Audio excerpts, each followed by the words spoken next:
Всім привіт, друзі! З вами Іван, і це програма «Bien joué», що в перекладі з французької означає «гарна гра». В моїх відео я буду висвітлювати свою точку зору на футбольні події, які відбуваються в світі та в Україні, зокрема. І сьогодні я б хотів поговорити на такі теми. Фінал Ліги Чемпіонів, трійка претендентів на золотий м'яч, чемпіонат Англії і більшу частину випуску приділити лондонському Арсеналу. За неофіційною інформацією, цьогоріч трійка претендентів на золотий м'яч, навіть четвірка претендентів на золотий м'яч виглядає таким чином: Кріштіану Роналдо, Джанлуїджі Буфон, Антуан Грізман і Кіліан Мбаппе. Так склалося, що цього сезону немає в четвірці Ліонеля Мессі, і зараз всі фанати Барселони пишуть, що FIFA все куплено і тому подібне. Але як на мене, це цілком справедливо. Ліонель Мессі хоч і показав непоганий футбол, але нічого екстраординарного не зробив для того, щоб його команда щось виграла. Справедливо, що його немає в цій четвірці. З іншого боку, я не розумію, що тут робить Кіліан Мбаппе і Антуан Грізман. Звичайно, Кіліан Мбаппе, молодий гравець, перервав суху серію Джанлуїджі Буфона, що є дійсно неймовірним досягненням, показав неймовірний футбол, забив купу голів в чемпіонаті Франції і дуже багато уваги прикуто до нього, але, як мені здається, він в десятці мав би бути, але аж ніяк не в трійці претендентів.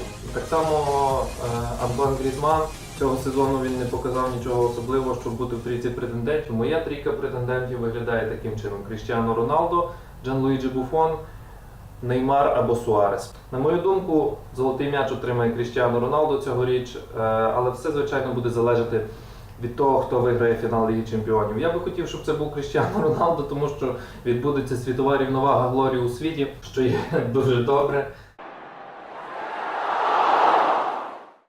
Щодо фіналу Ліги Чемпіонів, не хотілося б давати якісь прогнози, бо для мене явного фаворита в цій парі немає. Можливо, Ювентус 55/45, тому що, як мені здається, ця команда монолітніша.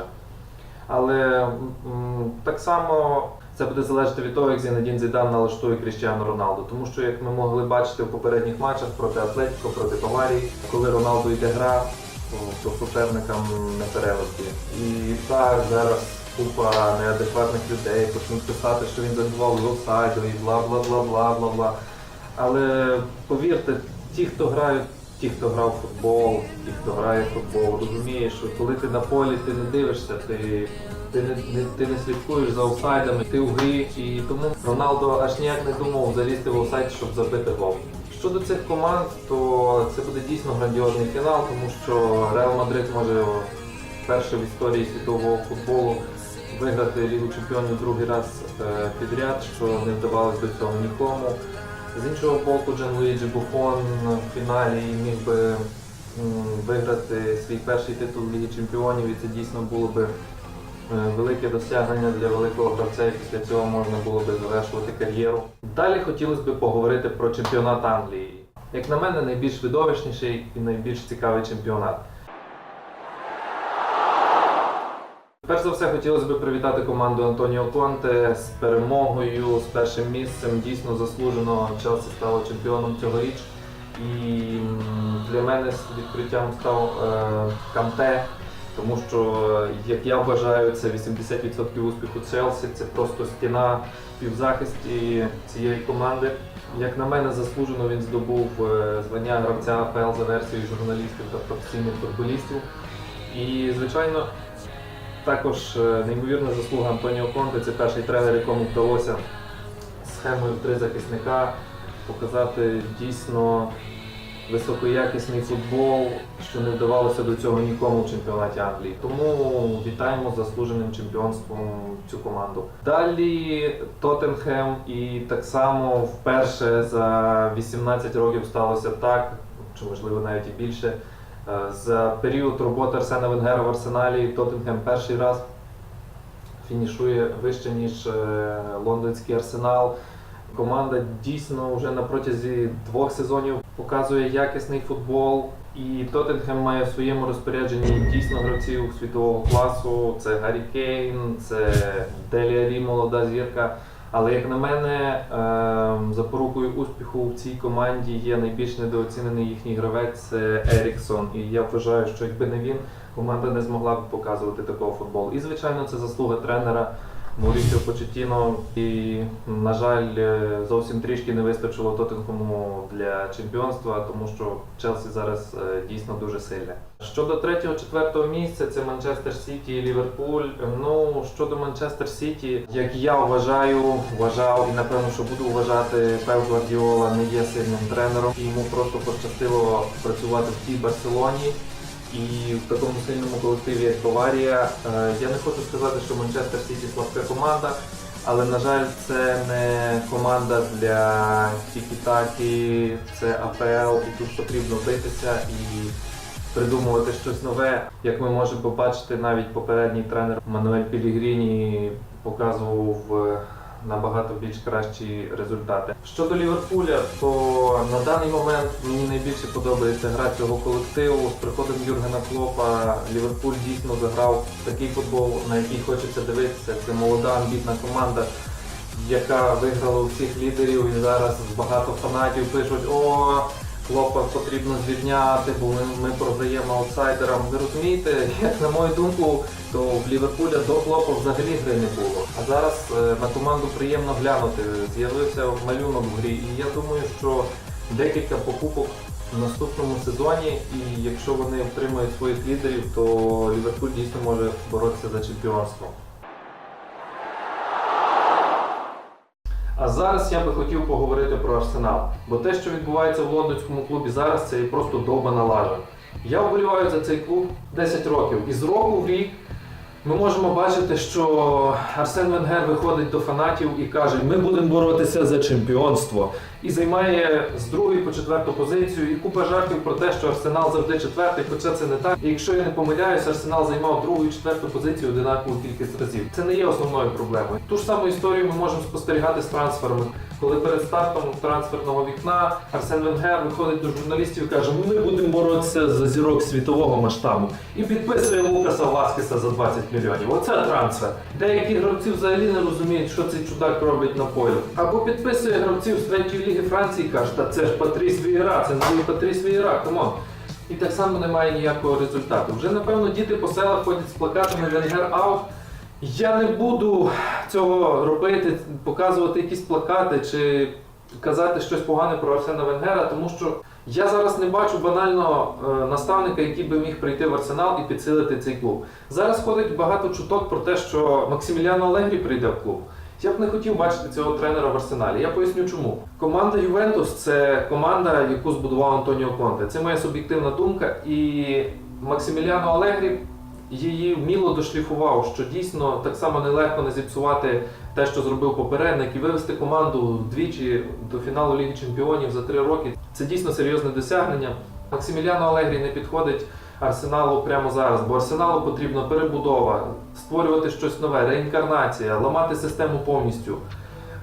Я б хотів, щоб в команду прийшов жорсткий тренер, такий, як, до прикладу, є Дієго Сімеоне. Як ми можемо бачити, Атлетіко просто виходить на поле і б'ється, і віддає всі сили. Або такого тренера, як Юрген Клоп, який вміє завести гравців, змотивувати гравців, вправити їм мозок в потрібний момент. Взагалі, ідеальним тренером для Арсеналу я бачу Карло Анчелотті. Але, на жаль, зараз це неможливо, так як цей спеціаліст має довгостроковий контракт з Баварією Мюнхен. Але цей тренер є для мене ідеальний, тому що в Арсеналі останніх років проблема – це захист, а цей тренер вміє працювати з захистом.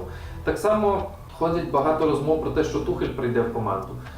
На жаль, я нічого не можу сказати, бо я мало слідкую за чемпіонатом Німеччини, але єдине, що я знаю про цього тренера, що він вміло керує складом в плані того, що Арсенал і Борусія чимось схожі команди, тому що вони мають over 1500 травм кожного сезону.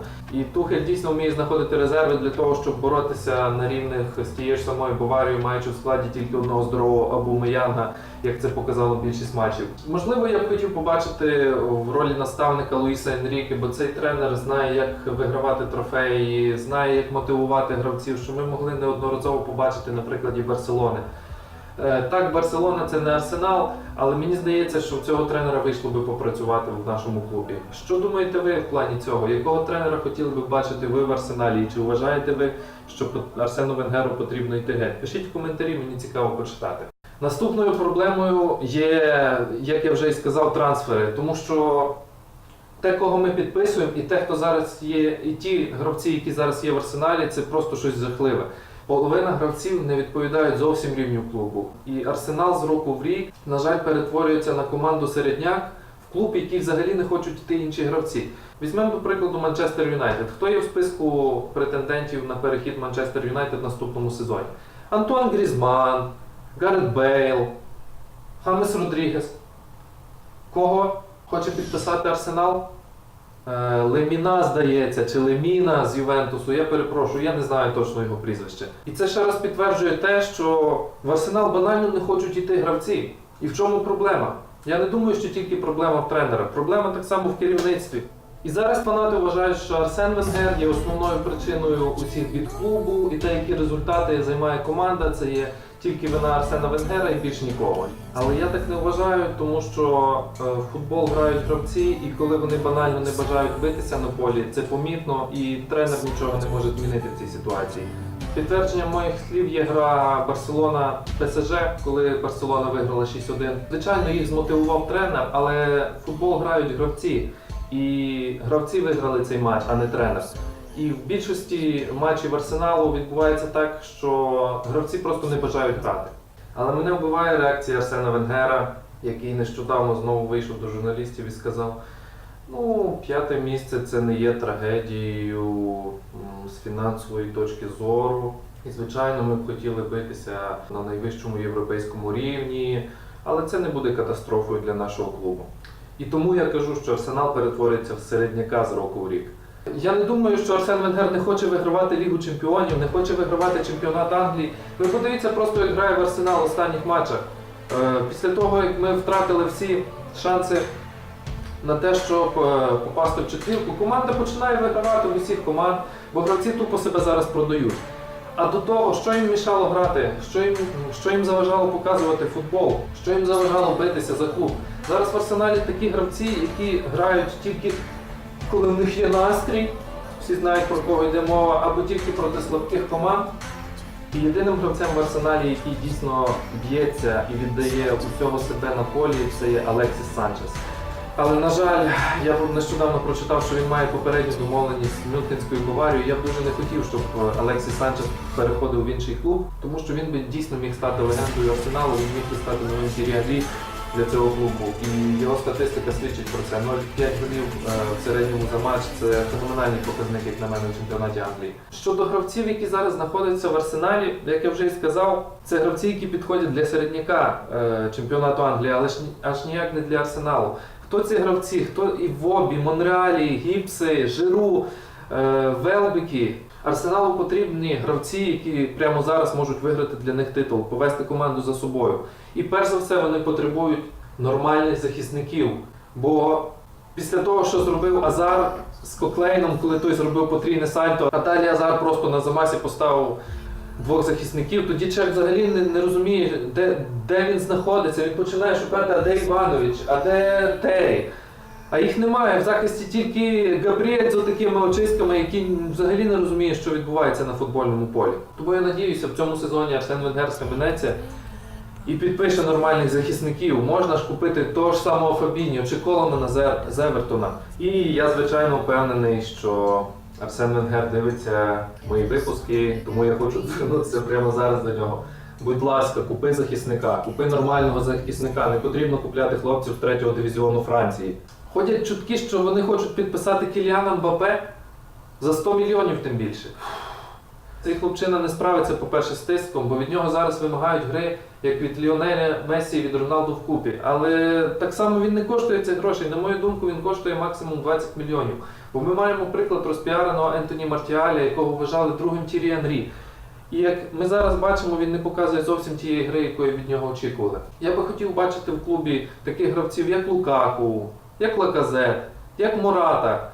За 100 мільйонів можна купити 3 добротних гравців в кожну з ланок Арсеналу. А що думаєте ви? І яких гравців хотіли б бачити ви в Арсеналі? Пишіть в коментарі, мені цікаво це обговорити з вами. І на сьогодні все. З вами був Іван. На завершення хочеться сказати, завжди попадайте в дев'ятку і ніколи не попадайте в офсайд.